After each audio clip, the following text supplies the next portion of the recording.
Buenos días, Antonio. Hola, buenos días, ¿qué tal? Has recibido premios relacionados con tus estudios desde los años 60, época en la que ampliaste tu formación académica en la Universidad de Toulouse. ¿Cuáles fueron las razones para elegir Francia como lugar de destino? Bueno, pues que yo hablaba bien francés y no hablaba bien inglés, por ejemplo.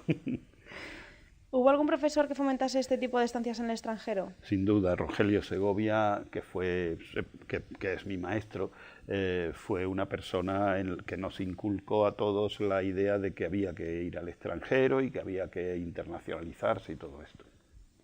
¿Tuviste que superar muchos obstáculos para estudiar en Francia? No, tuve mucha suerte. Había un compañero mío que era muy activo, que se llamaba Juan José Jiménez Lidón, que descubrió las becas y no sé qué. Y bueno, las becas se conseguían, entre otras cosas, había que, supongo que enseñar el currículum vitae, pero yo de eso, vamos, las notas, porque el currículum vitae entonces, los notas y lo que habías hecho en la escuela, que yo ya había estado trabajando como alumno colaborador en los laboratorios y cosas por el estilo, en el laboratorio de Segovia en particular, ¿no? que era un laboratorio muy activo y que era el de electrónica. Y tenía que entrevistarme con el agregado cultural de la Embajada de Francia, que recuerdo que era un hombre joven, yo creo que era un chico, pero en aquel tiempo yo lo veía como mayor, ¿no?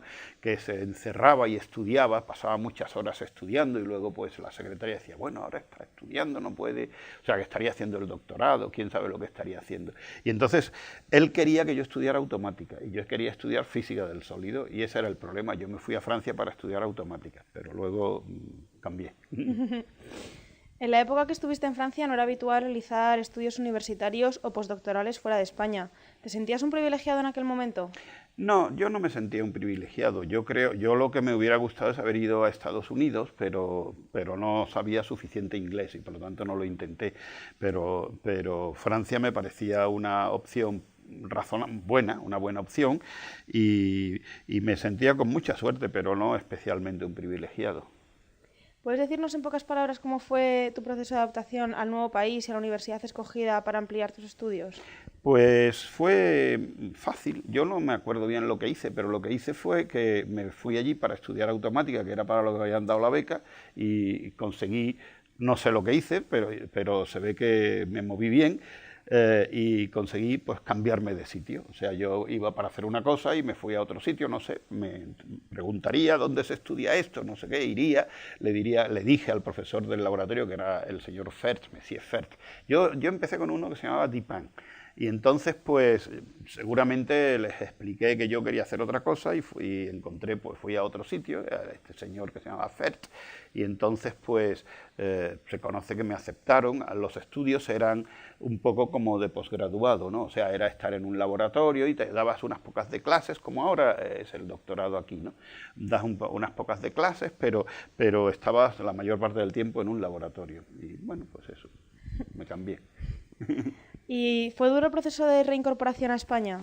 No, tuve mucha suerte porque cuando estaba terminando el año en el que yo hice allí lo que se llamaba el DEA, el Diplôme d'études approfondies, que sería, para decirlo, sería como un máster o algo por el estilo, aunque yo creo que los estudios de ingeniería de telecomunicación también eran como un máster, pero bueno, en una especialidad diferente. Bueno, pues entonces mi compañero Jiménez Lidón, que era tan activo, recibió una oferta de Segovia para incorporarse como profesor encargado de laboratorio. Esto debía ser el año 65 o algo por el estilo, o 64. Y entonces los profesores encargados de laboratorio era el primer puesto que te permitía dedicación exclusiva, es decir, que tenía un salario suficientemente bueno como para poder tener dedicación exclusiva. Entonces se planteó una batalla en la escuela se planteó posteriormente, pero poco después, una batalla que eran los con bata y los sin bata, es decir, la concepción de profesora de dedicación exclusiva en la universidad frente a la concepción de una persona que está trabajando en la industria y viene unas horas a dar unas clases en la universidad, que era la concepción dominante, sobre todo en escuelas técnicas.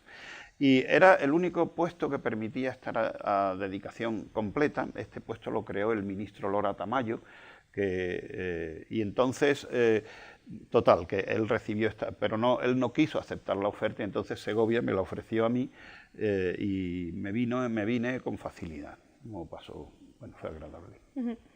¿Has seguido manteniendo algún tipo de relación personal o profesional con las universidades en las que iniciaste tu formación en Francia? Sí, cuando ya había terminado, yo hice aquí mi doctorado, hice un láser de rubí, perdón, que fue el primer láser en España. Entonces, cuando terminé mi doctorado, pensé que quería dedicarme a los semiconductores, y a los circuitos integrados y todo esto, que me parecía más adecuado. Hice más adecuado al nivel tecnológico de España. Había como mucho interés en desarrollar la industria de semiconductores en España y el láser estaba un poco como remoto hacia adelante. Y entonces, pues, yo me volví a me escribí al laboratorio donde había estado. Yo allí había tenido, creo, muy buena reputación y entonces pues me ofrecieron una beca que pagaba una empresa italiana, la SGS.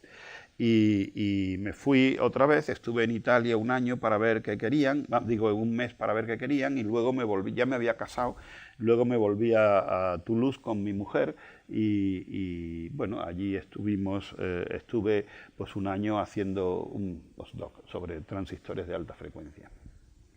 No has dejado de recibir premios y reconocimientos a nivel internacional en ningún momento de tu vida. ¿Crees que los investigadores en España deben participar más en proyectos internacionales de lo que lo hacen? Bueno, yo creo que los profesores en España participan razonablemente, participan mucho en cosas internacionales y los de la escuela muchísimo. O sea que yo creo que lo que probablemente hay una cierta inferioridad es, o sea, yo lo que creo es que deben, cuando tú participas en un proyecto, tú puedes participar como siguiendo la línea de alguien o como organizando tu propia línea. Es posible que se debiera fomentar más el organizar tu propia línea, porque al final si organizas tu línea sabes a dónde vas, mientras que si trabajas para otros, pues trabajas para otros. En su opinión, ¿cree que es un freno el desconocimiento de idiomas? Sí, yo creo que ese es un freno. En la universidad cada vez lo es menos, pero lo es, y yo creo que es un freno para la nación. O sea, hay que entender que el inglés es la lengua, es como el latín en el pasado, es la lengua de los negocios. Puede que en el futuro sea el chino, puede que ahora debiera ser razonable que los chicos estudiasen inglés y chino. Yo creo que si hay que estudiar una segunda lengua es el chino, pero una segunda lengua extranjera.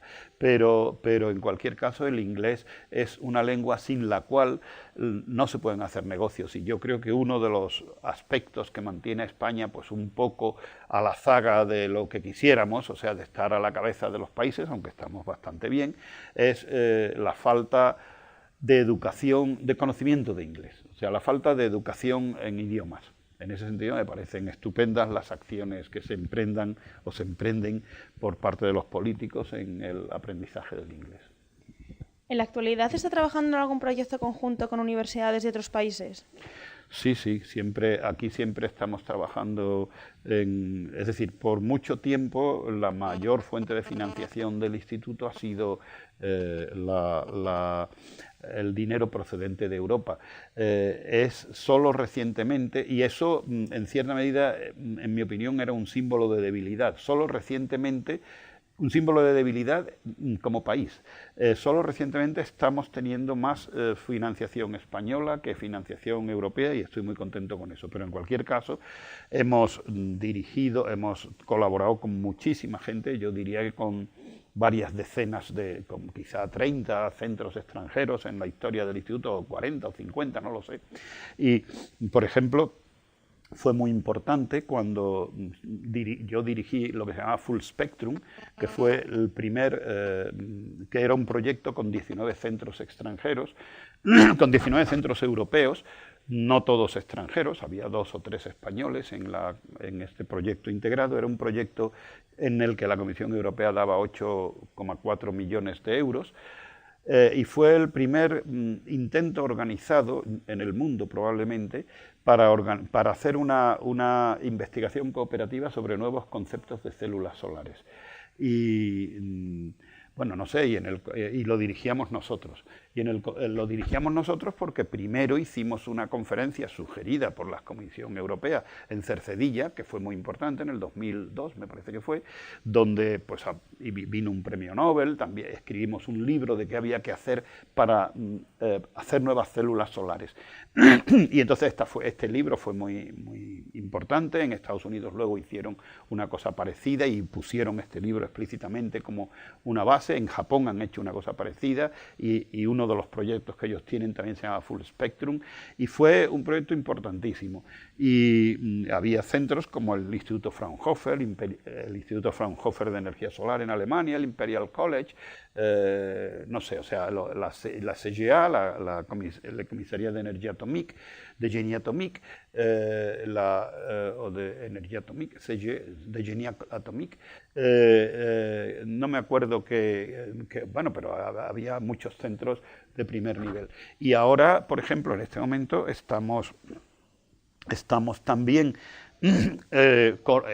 se nos ha concedido y estamos en la fase de negociación un proyecto que va a ser la primera vez que vamos a hacer un proyecto internacional también sobre células solares y nuevos conceptos de células solares en temas de concentración, donde probablemente España podría ser quizá de los países más desarrollados del mundo, si el primero o el segundo, depende de qué partes, en ciertas partes en primero, en ciertas partes el segundo detrás de los Estados Unidos, y de nuevo dirijo yo la parte europea y es un proyecto con 8 y 7, 15 miembros, de los cuales 7 europeos y 8 japoneses, y es la primera vez que 2 comunidades científicas de 2 continentes, de 2 regiones diferentes, están haciendo un proyecto cooperativo. O sea que yo creo que, vamos, sin duda, nosotros estamos absolutamente globalizados.